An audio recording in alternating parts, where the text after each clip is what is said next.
Hello, and welcome to the Sensibly Speaking podcast. This is Chris Shelton, the critical thinker at large. This is show number 62 of the Sensibly Speaking version 2.0, brought to you on iTunes, Stitcher, Google Play, as well as video on YouTube. Hope you guys are enjoying that, and will give us lots of shares out there. I would really like to get this show propagated all across the U.S. and the world. This week we have secular activism front and center, and I'm pretty excited about this. I have an author of a new book called The Secular Activist, Dan Arel, and he is a writer who actually has a regular column on Patheos.com called Danthropology. And his work has also been featured on Alternet, Salon, the HuffPost, Time Magazine, and even in Crooks and Liars. And he is the author of Parenting Without God, as well as the newly published The Secular Activist, a how-to manual for protecting the wall between church and state. And it is that wall between church and state that I am most interested in because, and I think everyone should be, whether you're a religious believer or not, the religious freedom that we all have and share in this country is due to the fact that we have a very strong wall between what the government can say and do about your religion, right, and or not. And if we tear down that wall in the interest of promoting one religion, we actually threaten all religions, including our own. So this is a very important thing to know about and understand. And Dan has done quite a bit of work, activist work on this. And while you might not share Dan's atheist beliefs, I do think you'll be interested in the work that he's done about it because it affects, like I said, all of us. So let's get on with Dan Arel here. Thank you and welcome to my show. Thanks very much for being on. Oh, thank you very much for having me on. Yeah, I think this will be exciting. I read with a lot of interest your Patheos articles that you'd linked to me and a review of your new book, the Secular Activist, and it looks like good stuff. So I have some questions for you about this stuff. All right. This book is now out or is coming out? It is out. It came out worldwide on October 1st. Okay, good. Fairly recently, good. So it's available, folks, Yeah. on Amazon, stuff like that? Yeah, Amazon, any local bookstore can get it. I love encouraging people to go to their local bookstore. Just it's a dying institution, so let's go support them. But yeah, so and if they don't have it in stock, ask for it. It is available. They can get it. But yeah, and you name any other place you can find it, you'll find it. Excellent. Okay, good. Well, let's do a little background here first and talk about you. Where are you from? What's your background? What's your education? And then how'd you become a secular activist? Sure. So background, I was raised in New Hampshire Mm-hmm. in a Pentecostal family. So, don't think Pentecostal snake handler, think Pentecostal a little bit lighter than that. Speaking in Pentecostal light. tongues, Okay. yeah, speaking in tongues, dancing in the aisles, but no rattlesnakes. But in a very religious household, my mom worked for the church, very close with the pastor and the assistant pastor. I was even a member of the I wish I could. I always forget what it was called. Oh, the Royal Rangers, which is a evangelical version of the Boy Scouts. So if you think the Boy Oh. Scouts are the religious right, hunt down the Royal Rangers, and you'll be in for a big surprise. Uh, and then in high school or so, started kind of falling away from now first caring about religion because high school and friends and girls and parties and every other thing that gets in the way of dropping your plans and going to church. But then I started just to question different things about belief and who God was and where He was in my life, and kind of felt I actually had no idea atheists existed. I was Hmm. raised to really think there was Christians, Jews, Muslims, Satanists, but I was never really shown that there was a other side of this that didn't believe any of it. So it was sort of, we're Christian, we're right, everyone else is wrong. They worship the wrong God, or they worship the devil. It didn't help that a guy down the street from me had Lucifer as a license plate. Uh, and so I was kind of contrasted with like, stay away from that house. And then, but through my exploration, I bought different books about different religions, and one of them happened to be the Satanic Bible. And within the first few pages, they completely say we don't believe in God or the devil. And to me, that was the most revolutionary thing I'd ever heard. Like, wait, not even the Satanists believe in it? And instead of finding Satanism appealing, I found the idea of not believing in anything godlike appealing. And for Hmm. me, that was the moment I kind of shed that.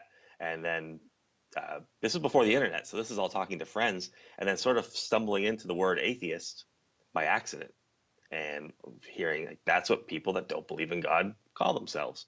And there I was an atheist. It's not the most it's not the biggest story. Some people have this great, wonderful story about losing faith in this big catastrophe. Mine's like a sort of trickle over time. But sort of once I found that, it sort of became realizing what drove me out and the problems that religion caused, and the idea that, you know, God wasn't there to heal these people that needed help, so we needed to help them. And that sort of sparked the activist section part of me. And at that point, it wasn't necessarily a church and state activist. It was just a let's make people's lives better. Uh, let's find ways to, help the sick, to help the homeless, to help people overseas. And that slowly led to realizing so much of the world's problems can be led by religion or religious governments, and then kind of reflecting on what kind of problems are causing here. So then you've got, you know, same-sex rights, gay marriage, and so on, and realizing they all tie back to religion. And that was sort of my push into secular, religious, or atheist activism, whatever you want to call it, was just sort of realizing that maybe I can't help everybody across the world, but I can start somewhere. And maybe I can start here and start changing minds and start making arguments for, abandoning, religious doctrine that leads to law, and sort of saying, keep your religious belief, but keep it out of our laws. And suddenly I became very active in that, and more active. And here I am with a book and a blog devoted to it. Yeah, yeah, you're definitely active in this for sure. Now, what was it when you looked at, um, you said just now that religion was the cause of these various conflicts and problems and whatnot that you were looking at. Did you look at, cultural influences or educational influences, or did you just kind of focus just on, okay, well, kind of a Christopher Hitchens approach where it's just religion, period. You know what I mean? No, so yeah, I fall on that very, I teeter that line that people don't sometimes like, where they do want the Hitchens or the Harris, it's religion, or they don't like the Blumenthal, Greenwald sort of, it's culture politics. Uh, I I think, and I'm with a lot of people here. I don't think we're a minority of people that think this way. I just Mm-hmm. think we're more silenced by the two extremes. That Right. it's both.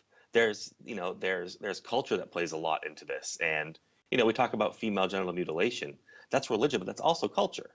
You can find Yeah. that existing in places where religion isn't influencing it, but it's cultural. Education can lead to poverty and disparity, uh, in the absence of religion or because of religion. Right. So I think we have to be careful and look at it case by case. Also realize that, like with radical jihadism in Islam, that yeah, they are using Islam as a tool. It's a recruiting tool. It's a motivational tool, but it's in response to being bombed, to being killed, to being sort of, uh, in their, at least in their eyes, persecuted by us. They're fighting back, and Islam is their tool. If we remove that, I have a feeling they'd find another flag to stand under and fight for. Well, So I think it exactly. goes, Yeah, yeah. it becomes a bit of a tool. It's sort of, I don't know the expression, that is the tail wagging the dog sort of thing. Like which is, people try to find single sources or single causes for things. And I just wanted to bring it up because I wanted to ask you about it, and I appreciate the fact you have a more nuanced look at it. because honestly, and to just be blunt, I think Sam Harris is wrong on this point that that it's only Same. religion, you know, and so it's good that you have a more nuanced. I think we're more in agreement on that, which is Yeah, I encouraging, think, and I've played for both sides and realized that neither worked.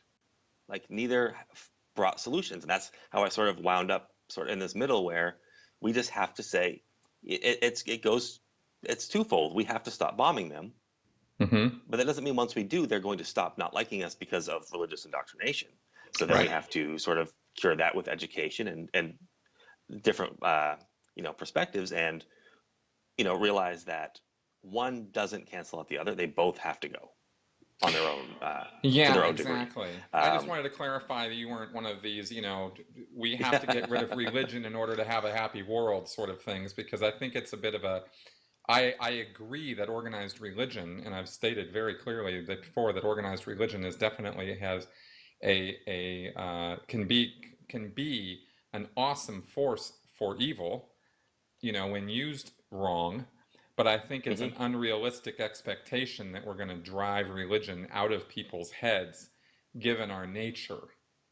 Right. And to me, it's sort of like if someone says that's their goal, I sort of hope that it's like this aspirational thing that they never really think we're going to work towards, but maybe by educating people, we can at least minimize the damage. If they say like, oh, we're eliminating religion, then that's just an unrealistic goal. You're never going to achieve it. And you're sort of you're wasting your time. Uh, Right. I'm fine with people staying religious if it doesn't hurt my life at all. Well, So it's exactly. not. And that's, yeah, exactly. And I think that's a much Everyone believes more, in weird things. yeah, I think that's a much more realistic social and cultural goal is, Right. okay, look, tolerance, understanding. You have your beliefs, I have mine. Just because you have your beliefs doesn't mean they need to encroach on mine, and vice versa. You Exactly. Yeah. certainly have a right to them. Um, okay, now let's start talking about this though, because there are people in this country, let's talk about the United States specifically, who Hmm. have some extremist views, have some pretty wild views, and I think statistically, although um, some people don't want to acknowledge this, um, some dangerous views, like some radical views, in the same way that we use radical Islamic terrorists, there are radical, Christian groups Hmm. in this country and that sort of thing. Admittedly, a minority. This is not an everyday common problem for any of us. But I wanted to get your views on when you talk about in your book and in your blog, when you talk about the religious right, who is that exactly? What is that? Really, in the book, I focus on the religious right as the political force. Uh, so I'm not talking about uh, for the most part, I'm not talking about the Planned Parenthood bomber. Like Mm-hmm. that's the extremist religious right. Mm-hmm. Um, but again, they don't make it. But I do talk about a little bit about how the religious right and the political force give too much leeway to that extremist because they use like Planned Parenthood video propaganda, things like that, and they push myths even after they've been debunked that do Mm-hmm. drive that person to walk into a Planned Parenthood and say no more body parts and shoot up people. Yes, that's But happened here in Colorado. exactly, and and I even wrote an article a while ago that just called attention to the fact that the extremist Christian right is a bigger threat to human life in the U.S. than radical Islam. I agree Uh, with you and on that. and I even used the numbers to say like, look, yes, radical Islam, especially recently, has pushed uh, some killings here, or radical Islamists have done it. But if you look at the arc of time here, Planned Parenthood bombings and uh, Oklahoma City, these are coming from believers of the Christian God, not uh, Islam. So we have to be careful not to just like sort of demonize one religion and say, see, Christians don't do it, because they do. Uh, we have it much better here than other people around the world do, but we need to have a realistic view of what we're dealing with. But like I said, in the book, I'm dealing with the politicians and the church leaders that are pushing politicians to say you shouldn't have X rights because my Bible says so. And Right. And let's talk giving about that for money a to minute. So these. let's get real specific on that. Like, what kind of rights are we talking about that these folks are trying to impinge on, and why is this a problem? So, one of the big ones we're dealing with now would be abortion rights, which we're still fighting about for how many decades now. Is the idea that abortion should be illegal, and every argument stems back to their belief in God creating life. Um, I've only met one secular pro-life person in my entire life. I tabled next to them at an event, and every argument they gave me was straight out of the Catholic uh, anti-abortion handbook. And so I asked her, "Oh, what religion were you raised in?" And she said Catholic. And it was sort of one of those things that she hadn't shed. She couldn't get rid of it, and that she brought that with her. Even the pamphlets she was handing out were religious pamphlets because they just weren't pamphlets that existed for her really fringe belief. But so we have abortion rights. We're arguing about transgender bathroom laws, and the idea of gender goes back to their biblical terms. They're defining it as man, woman, as one solid black and white entity. There is no gray area for this argument. And what we're seeing, and I'm sure you're well aware, is transgender people taking their own life, feeling that they can't be a part of this world because they're being so hurtfully rejected. And the religious right aren't just saying, look, we don't believe that there's multiple genders, that's one or the other, there's no fluidness to it. They then make it personal and they attack these people as liars or as pedophiles. And they say we can't let them in their bathroom because they're going to molest our kids. And that doesn't just have a consequence on law. Forget law for a second. I care about these people's lives and the Mm-hmm. fact that they feel they need to take them because they feel so shamed and so embarrassed about being who they are. And I think as a secular activist, that's one of the big things we need to do is make that world that's safe for them, where they can come out anytime, anywhere, and never feel that their life is going to be threatened or their rights are going to be taken away. Uh, um, and so that those are the kinds of things I'm talking about in the book are just issues that really matter to people's life, their livelihood. Uh, and then I also expanded to things like just government funding programs that uh, uh, contribute to this. Hmm. And what do you say to people, from the religious right, I suppose, or maybe neutral, objective, or more, just kind of sitting the whole thing, out on one side or the other, and just sort of watching this and going, well, these people have beliefs, right? These religious folks have beliefs, and you guys have beliefs because, you guys being you atheist types, right? And so they're all just beliefs, and so you guys just duke it out and sit here and yell at each other all day. Like, what do you say to that kind of person? I What I say to them is that yeah, we do all have our own set of beliefs, and what we have to do what's what we do with those beliefs that matter. And Mm-hmm. so if somebody tells me, look, I don't feel comfortable with the term transgender, I don't think people like that can exist. I can't tell them that they're wrong. Like I can tell them I think that they're wrong for feeling that way, but if that's how they feel, that's how they feel, and they're entitled to feel that way. But they're not entitled to tell other people that they have to feel that way, and that laws are going to be written to sort of comfort how they feel. Right. I think doing hard drugs is wrong, but is it my job to tell other people that they can't do them? Not really. I would like to educate them out of it, but maybe drugs is a terrible example. But but what I'm Well, saying, pot's legal here in Colorado, so, but as right? far as And meth or, heroin or something like that, I back that idea up 100%. You know. yeah, so here we are. Let's talk about just pot. That's the easiest one. And we're always fighting about legalizing it across the country. Like Mm-hmm. I don't smoke pot. If it becomes legal, I still won't smoke pot. I don't think that that means you should not be able to. It just means I'm not going to. I'm also not going to get married to a person of the same sex as me. That doesn't mean I don't think other people should. It means I'm not going to. Right. And it's as simple as that. That's really as simple as I can try to explain it to them. And it is harder to kind of push sometimes than you would think. Like, the old bumper sticker against abortion, don't have one. Right. Simple. Like, I mean, Exactly. I have two kids. Me and my wife aren't really, we didn't plan one, and we decided right then we wanted one. That was our decision. Right. We had choice A or choice B. We took one choice and we didn't take the other. That doesn't apply to the family next door to us. They have to make that decision on their own. And it's not what, no matter how I feel about that decision, it's their decision. And it doesn't impact my life whatsoever. It's the second you start wanting to make your decisions impact my life that it matters. I Fair enough. constantly say, if gay marriage is hurting your marriage, it's not gay marriage that's the problem here. Yeah, exactly. Exactly. All right, well let's talk about Ken Ham for a little bit. You've really like taken this guy on. Now, first off, for those who don't know, Ken Ham is who exactly? So he is the CEO of Answers in Genesis, a Christian apologetics nonprofit ministry, and he runs the Ark Encounter and the Creation Museum.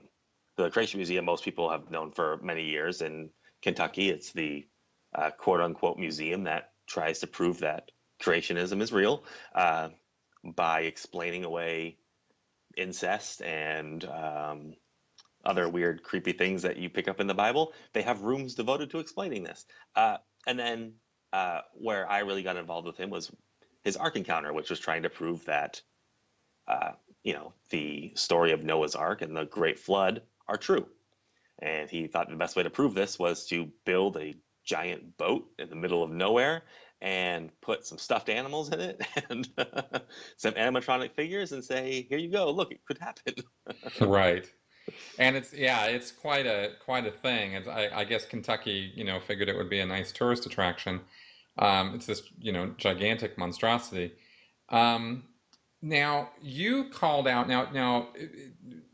what was it, a year or two ago? Bill Nye, the science guy, Almost actually three, I think it may be almost 3 years 3 years ago ago now. now. Wow, yeah. So he did a debate with Ken Ham. He came down and Yep. he debated Ken Ham about creationism versus evolution, Hmm. and that you called Bill Nye out for that. You didn't think that was a very good idea, as I understand it. Now that, just to put a couple things, in perspective with this Ark Encounter, not only is it this gigantic theme park, around a boat, but it cost over $100 million to make, and they use taxpayer funds for that. Is that right? They are getting a taxpayer rebate. So Okay. at the end of the year, depending on how much money they paid into sales taxes, they get up to $18 million back to then use to Wow. continue building the park. Wow, Uh, that's a lot of money. yeah, it is a So, lot of okay, money. so they're getting tax breaks on this. So now, Yeah. what was your beef with Bill Nye first off in doing this, and with this whole, you know, Ark Encounter and the tax position on that? Sure. So I haven't read this article in close to 3 years, but I will do my very best to remember lots of my arguments. But it really came down to first that he's giving too much credence to Ken Ham. So by accepting a debate that evolution and creation should be debated openly like this by a prominent scientist and science communicator against some guy that owns a museum in Kentucky, sort of elevates Ken to that level. I think it was Dawkins that said, look, this debate might look good on your CV, but it doesn't look good on mine. Like, that's the argument here, is that Hmm. he was elevating Ken's status, who Ken does not have the kind of following that Bill Nye does. But Hmm. suddenly, in one debate, 3 million people tuned in, and Ken Ham is now elevated to that new level. Okay. So people that may not really even be encouraging of Ken or donating to Ken are suddenly, we need to donate to this guy because look, he's taking on people as big as Bill Nye. And that happened. I mean, money Hmm. flooded in to be used for the Ark after that debate. But second, I just didn't think Bill was the right person. If it's going to Hmm. happen, and I can't stop it, Bill is a fantastic science communicator. His knowledge is just astounding. His understanding of evolution is great, but he's so nice and he's so calm and patient. And that can sometimes become a bad thing when you're dealing with people like Ken who will say absolutely anything. Mm. And I was sort of proven wrong at the end of that debate when the question was posed, oddly enough, by my friend Tracy Moody, who covers Ken Ham uh, just kind of like I do. We both sort of made that an obsession. But she posed the question, what would change your mind? And at that point, that debate to me was solidified because Bill Nye said it's simple evidence. Show me the evidence that creation happened or evolution didn't happen, and I will move with it. Right. Just provide the evidence and I'm there to go. And the camera turned to Ken Ham and he said nothing. He Right. said, nothing will change my mind because the Bible says this is true, so it's true. And that immediately, that was the end of that debate. And I think Yeah. for many people, like I tweeted that immediately, this debate is over. And I tweeted that line. And even NBC News picked up that tweet and ran it because it solidified what just happened. In Right. any debate, if either side says their mind cannot be changed, then why are we debating? Exactly. Exactly. Um, Yeah, it's interesting. I wanted to ask you about this, not just for the, historical purposes of Bill Nye and Ken Ham, but also because there have been a lot of very, very substantive debates between, and they're all over YouTube if you want to look for, mhm. Christopher Hitchens, or Richard Dawkins, or these guys who go out and will debate. What was it? Reverend Sharpton, Al Sharpton, Yep. right? Or these Jewish. There was a Jewish guy who goes to these debates. Very intelligent man, who debates for the presence of and existence of God, and or Michael Shermer will do these debates and whatnot. So I was just curious what your take was on why this one wasn't a good idea, where do you think those other ones that have been done are a good idea? I think they can be a good idea. I think sometimes we just debate for fun. Like we just want to be right and I mean, I love debating. It's a lot of fun. And I will try to I even find myself in online debates with creationists. And we'll go back and forth. And they're probably very much along the same line that maybe their mind can't be changed. I don't know. But someone watching might. And that was the argument a lot of people made for Bill versus Ken is maybe Bill can reach that person on the fence. But I think to a certain degree, at some point, we do have to give up the debate over certain topics that are settled and focus on educating people about the facts. And I think I think climate change sort of becomes one of those things where if we keep debating climate change, we make no forward progress in climate change. We should just start acting as what we know is true, that climate change is happening, and go out there and start making policy and start educating people towards that goal. And when people step in the way, we talk louder and we bring out facts and we persuade people in that way. Because in a sense, that debate's happening already, even Hmm. if we're not engaged on stage, because both sides are vying for people's ear. Right. But by us not giving them legitimacy, they don't have much to they can't combat us back personally. That we just kind of ignore them as crazies with tinfoil hats on, and we keep doing what we're supposed to be doing. I think debates about the existence of God are more, excuse my language here, but mental masturbation. They're Hmm. just fun. Like they're just us, like having to talk about two things that I think, as on the scientist side, we admit we can't know. So it's not like at the end of the debate, you've offered solid facts that God does not exist. You've just offered the best case as to why you think that. And the Right. other side does the same. And people's minds sort of sway with that. These aren't as narrowly fact based arguments. They're uh, evidence mixed with opinion versus anecdotal, and they sort of all kind of mix in. So I think there's gray areas to every debate. Some still need to be had. I think some don't. I also think it also does very much depend on who you're debating and the purpose of that debate. And I think Bill Nye's purpose was to educate people, and Ken Ham's purpose was to become more popular. And I think so with them starting on such unequal footing, that warps that debate personally.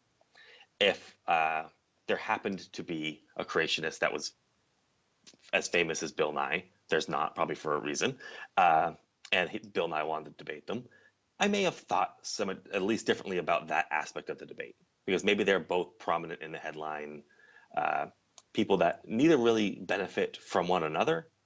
They're just wanting to argue about their belief. That changes things a bit. But like I said, I mean, if you go back and watch the debate, what's the very first thing you see on screen? A commercial for the Ark Encounter. Right. Asking for donations. I mean, and Ken secured the rights to the DVD after. So if you want to buy the DVD, you have to pay Ken Ham for it. Oh, okay. All right. So, Yeah, he no, very I get strategically made this a moneymaker. Yeah, no, your point is well taken. Ken Ham definitely showed some business savvy with that whole thing. After these messages, we'll be right back. Hey everyone, this is just a short commercial announcement to advertise my merch site. I have a site where I am selling merch. Now I've also, of course, got the book that I've written, Scientology A to Xenu, An Insider's Guide to What Scientology is Really All About, which is still out there on Amazon. Great book. Highly recommend reading it if you haven't done so. But I also have, merch for sale out there. And this is a way of supporting the show, my channel, and me, and allowing me to continue to do what I do in getting the good word out to y'all.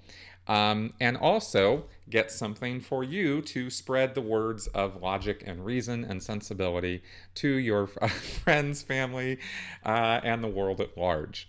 And I've put out there quite a few designs, and I've got quite a few more coming in the future, including the Logic Llama and Got Logic, and hashtag Facts Matter, and lots of other things out there. And I'm just going to keep pumping them out because it's creative and fun for me to do. And I hope that you guys will check those out. It is at the Spreadshirt.com website right now. I am building my own site for critical merchandise, but it's not ready yet. So right now, the merch is available at shop.spreadshirt.com/Chris Shelton. And that's all one word. And the link is in the notes. On my sensiblyspeaking.com website, there's a button to go buy merchandise, and on my YouTube channel, there's a link in the description to the show below. Thanks a lot for taking the time to listen, and let's get back to the show. Now, moving on from that, but still on this Ark Encounter, there was another thing that that I actually talked about on this podcast, when it happened. But I wasn't aware until I read this about your book that you talk about this, and you had something to do with changing this condition, and that had to do with the hiring policies at the Ark Encounter, because they were having guys sign agreements that they were Christian, believed in the Bible. There was like a series of agreements they had to make in order just to work there, which were religious-based agreements, and I was flabbergasted by that. What happened with that? So it kind of dates back to when Ken first announced that they had received the $18 million tax rebate. I sort of engaged with him on Twitter, asking, why wouldn't he rather that $18 million go to the public education system in Kentucky, which was failing? Mm-hmm. And he said that it is, in a sense, because he thinks what he's doing is educating people. And so I happened to see a tweet of him saying, I'm going to go on this Christian radio broadcast to talk about the Ark Encounter and the atheist attacks against me. And I thought to myself, hey, wait, I'm the atheist attacks against him. So I called the radio station, and they asked who I was. And I thought for a second about lying and trying to get on the air as saying, like, I'm a big fan of Ken's and I have questions. But I thought they'd use that against me later. So I told them the truth. I said, look, he's written a blog post about the arguments I've made. I've written about him. We've been in an online discussion about this 18 million, and that's who I am. And the guy said, great, please hold. And they put me right on the air. Mm-hmm. And I just kind of, when like something pops into your head and you don't know where it comes from, but it just is there. And it dawned on me, and I said, well, Ken, are you going to hire anybody that wants a job there? And he said, well, of course. We're going to follow all hiring laws we must have. But on my computer sitting in front of me was the careers page of Answers in Genesis. And there was a job for a CAD designer, someone to, draw out the blueprints for the Ark. And they were hiring for the Ark Encounter. And right there, it said you must sign a statement of faith and a statement that you adhere to our principles as a company, which was 6-day creation, 6,000-year-old Earth, celibate if you are not married. What? And yep, Really? celibate if you are not married. See, this goes And- way beyond a few corporate policies or a dress code. Correct. We're talking This is about you have going into to your live bedroom. you have to live your life according to their idea of your lifestyle. Exactly. And so so they hung up on me. The second I asked that question, I was hung up on. And they answered the question and then talked about how I didn't know what I was talking about. And so it's much easier to do once you're off the phone because I can't rebut. So I screenshotted that and tweeted it to him and said, that's weird. I'm looking at a job that discriminates right here on your website. And he said, oh, that's not for the Ark Encounter, even though it literally said Ark Encounter CAD designer. And at that point, so a Twitter follower of mine said, hey, I'm a CAD designer. I have a master's or a bachelor's, I can't remember what he had. But he goes, I looked over the job description. I am completely qualified. And he applied. And they emailed him back within a day, just raving over his credentials and his ability, and said, great, we'd love to move to the next step of the hiring process. Please fill out these forms. And they were the statement of faith. And so with this person's permission, I contacted my good friends over at Americans United for the separation of church and state. And they said, that's the smoking gun we need. That's what we need to do to move forward with blocking this $18 million.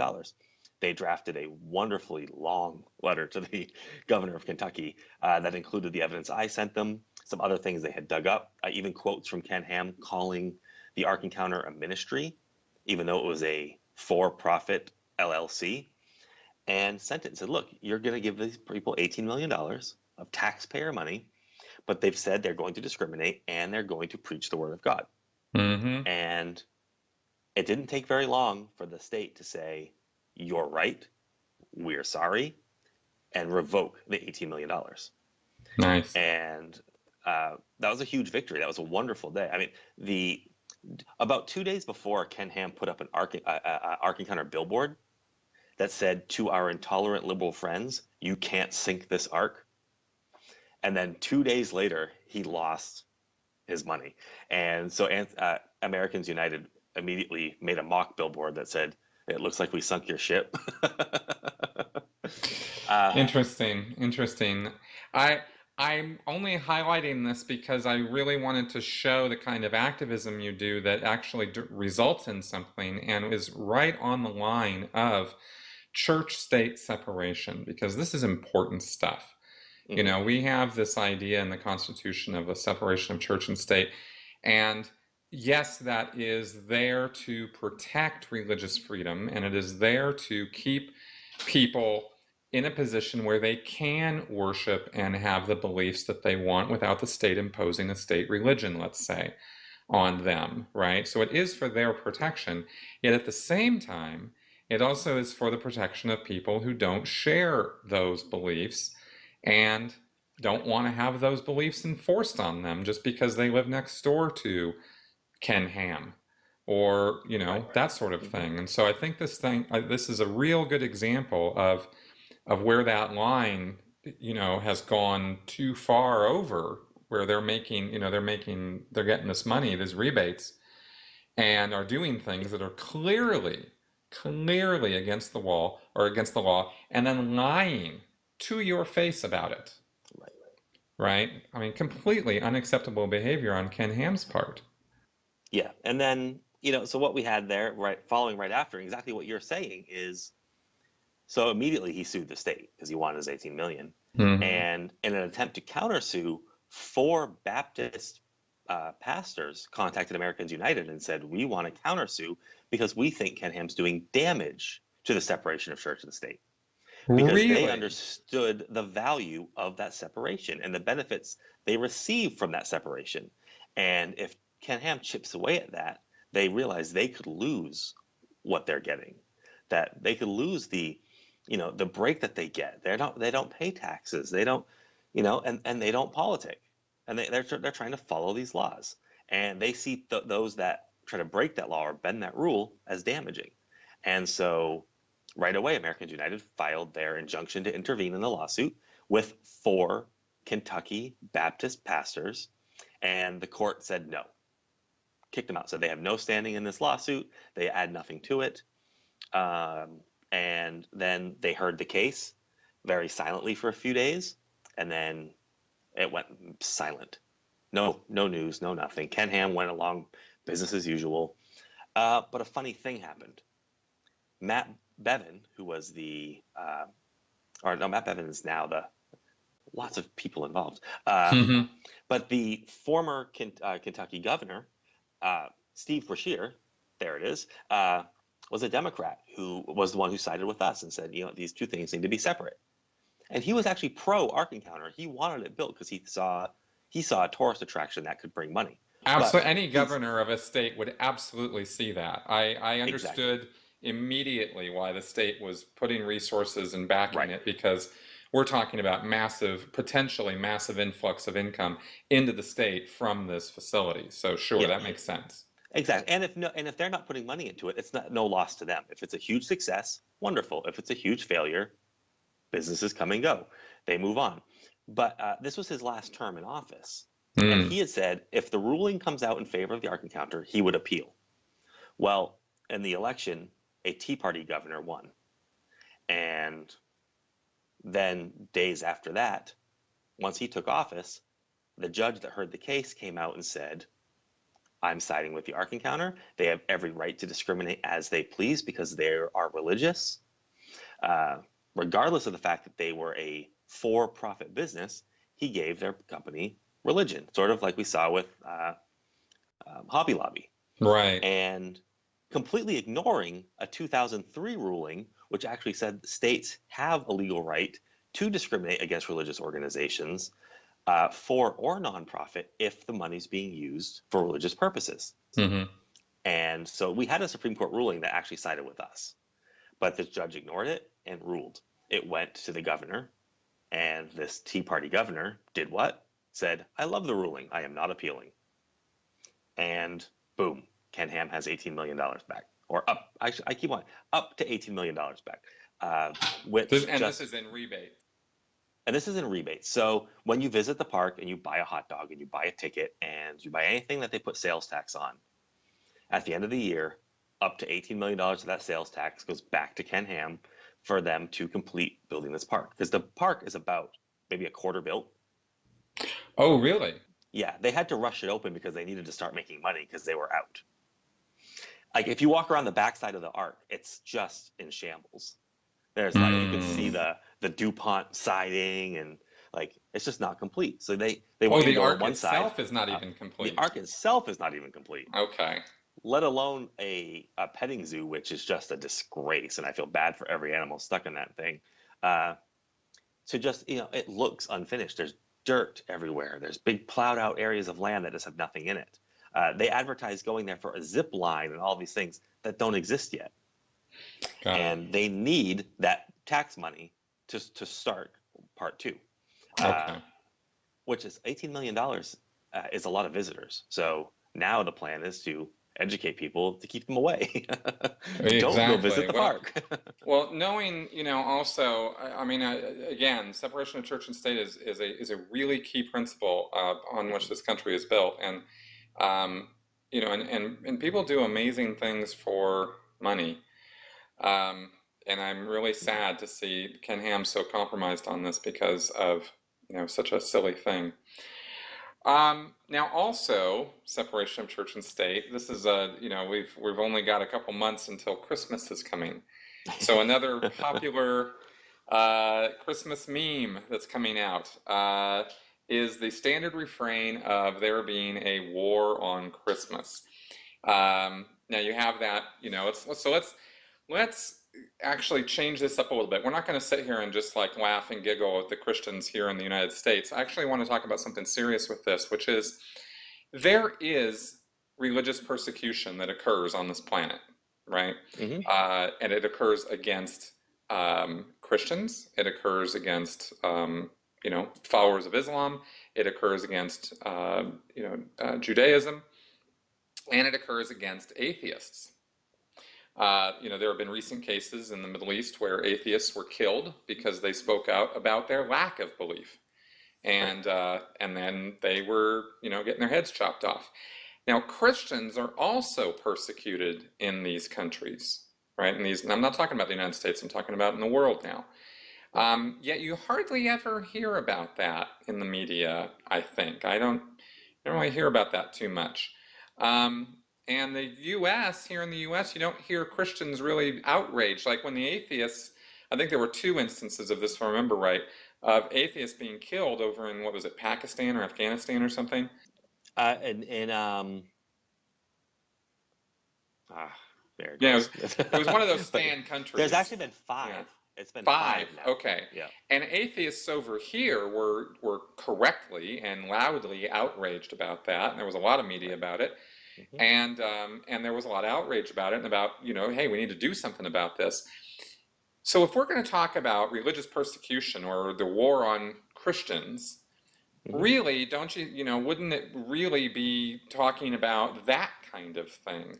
Not, first world problems about what goes on here about Christmas and nativity scenes, right? Like, it seems like the outrage is so misplaced. What do you think about all that? What I was just talking about? That for me, the most vocal people helping Christians overseas are humanists and atheists and like secular groups. They're mm-hmm. vocal because we understand the value of like church and state separation, secularism, which implies that everyone has the right to their belief and you shouldn't be killed over it.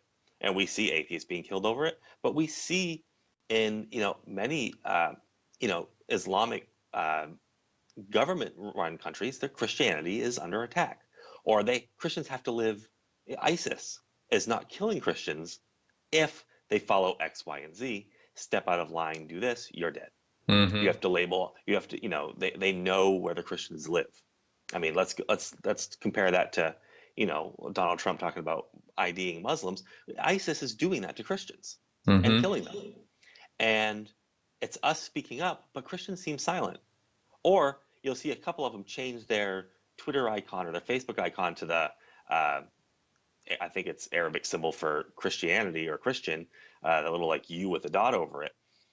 But that's it. That doesn't help. That doesn't help them being persecuted over there. Change your profile picture on Facebook sort of thing. Yeah, wow, I'm really showing support. But they put that on there and then cry about the war on Christmas. Right. Or they try to compare their persecution to that Christian being persecuted around the world. Well, they are, but you're not. And do something about it. Stand up for these people because they need it. And they don't, because they are so busy worried about their privilege here being hurt. Because mm-hmm. when we talk about Christian persecution here, they don't mean that they're being taken down to another level. The society is here, and Christians really float on some pedestal up here of privilege in this country. Christian privilege is a big deal. We are all fighting to bring them here. We don't want them to have less rights than us or more rights than us. We want them to have the same rights as us. Mm-hmm. And to them, that is outright persecution. And they're more concerned with having a nativity in the steps of the Capitol than they are with the Christian being thrown off a roof. Right. And to me, that's just a warped worldview and a warped moral worldview. And I'm more bothered by that when we talk about this than I am about the war on Christmas. The war on Christmas is fun to make fun of. Mm-hmm. I can say, my uniform's being pressed now. And it starts earlier and earlier every year. But the war on Christmas really just highlights the complete insanity of their way of thinking. That's persecution. Right. That a gay person being married is persecuting them personally. How in the world does that apply? And then to ignore the fact that people hide their Christianity in other countries or they get killed. Exactly. So I just wanted to contrast and compare that a little bit, because there is a very funny side to the whole thing, and it's almost meme-ish now. The war on Christmas. Right. And the only people who really seem to take this seriously are, I don't know, Glenn Beck or Bill Bill O'Reilly or O'Reilly loves it. something, right? He just loves this stuff, right? He just can't Yep. shut up about it. But otherwise, nobody really cares. It's just kind of this stupid thing that Bill O'Reilly goes on and on about. But real persecution that people like Bill O'Reilly actually have the voice and viewership to bring real attention to and pressure to bear to do something about that, and they don't do anything about it. And that Yeah. I find that not I don't think hypocritical is the word, but certainly a misplaced priority. Yeah. Yeah. It's infuriating, and it really does upset me that we're talking about the war on Christmas when we could be talking about what can we do for these people over there. Exactly. And really talking about, religious freedom worldwide. I mean, I'm not talking about just Christians Right. because Of course, because Muslims are killed by and large by other Muslims, and right. we need to do something about that. That's right. And doing something about that isn't getting rid of Islam. It's Well, getting these people out of harm's way, number one, but also education and many things, empowering the people that are living under these conditions, and on and on. We could have a whole other podcast about how to solve that, but like it's a whole like we're sitting here debating nonsense while the exactly. world is being killed. Exactly. It's definitely goofy. All right. Well, let's wrap up by going into just a little bit of activism here. Now, what do you think people who are alarmed by the kind of religious incursion that we see with religion in American politics and the media, what should they do? What action should they take? And how also is this covered in your book? Because your book is called The Secular Activist. So yeah. There's a chapter in my book devoted to it, specifically to kinds of activism. So the whole book sort of tells my story of Ken Ham, the Ark Encounter, the creation debate, and how I was involved. But that's intertwined with stories of other activists around the country and projects they worked on. Because I didn't want the book just to be about me and my journey, because people are doing stuff all over.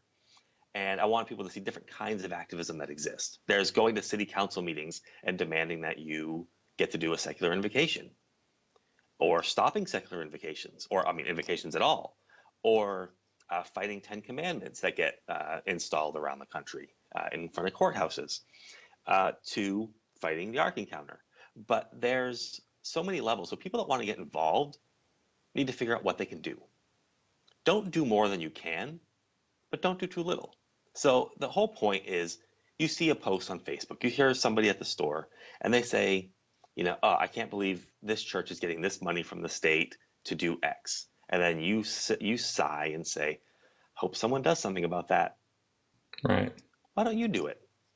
And I don't mean that condescendingly. I mean like, feel empowered that you can do it. Like, you can write that letter.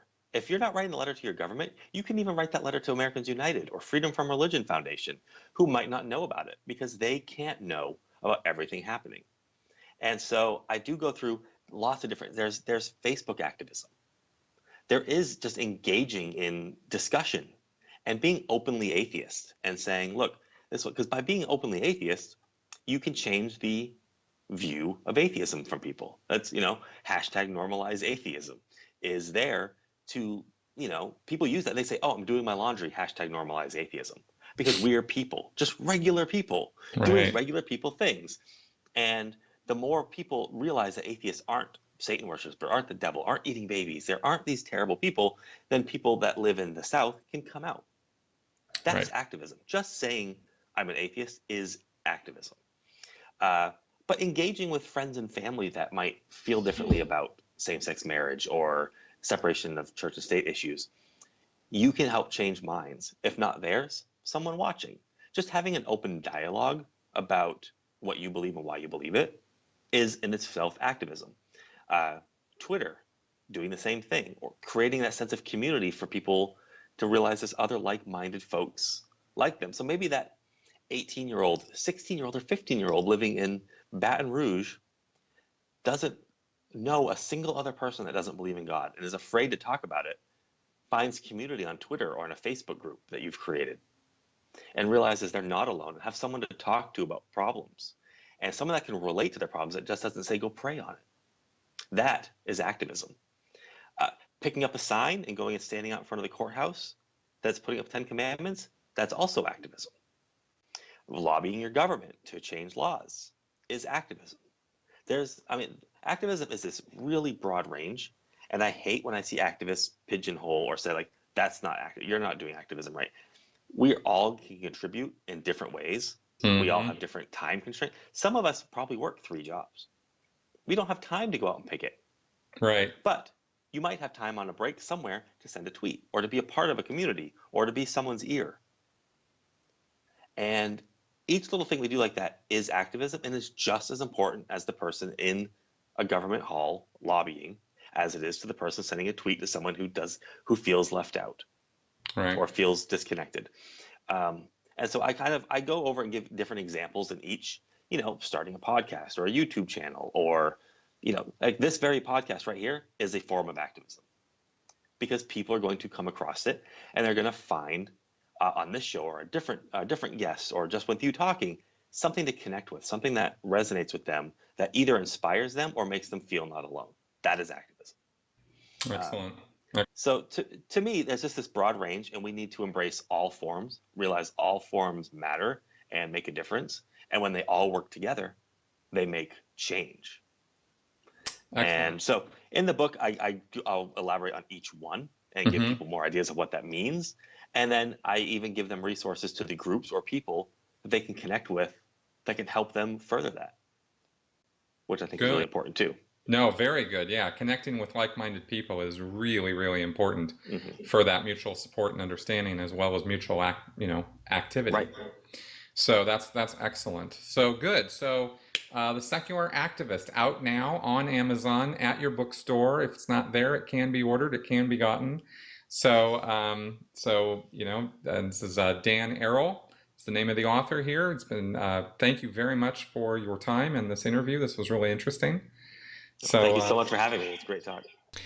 And that was our interview with Dan Arel. Thank you very much for coming around. Please leave all comments, feedbacks, negative, positive, whatever, in the show description below on YouTube or at sensiblyspeaking.com. I'm very interested in everything and anything that y'all have to say about this show and what we're doing with it. So thanks for coming around, and I'll see you guys next week.